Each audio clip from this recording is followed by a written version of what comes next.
Si frère Jean-Tony Ministar.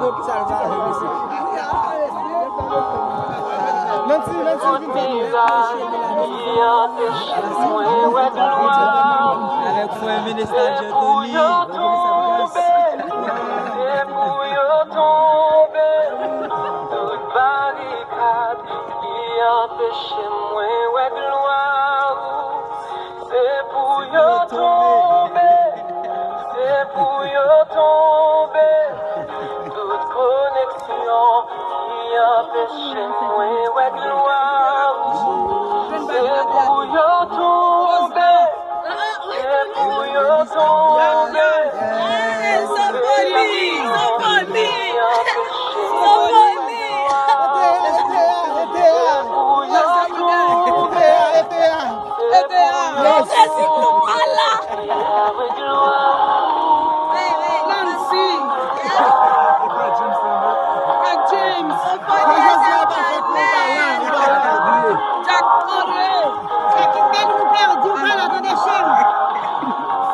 Foi feliz com o pai, ela do mundo.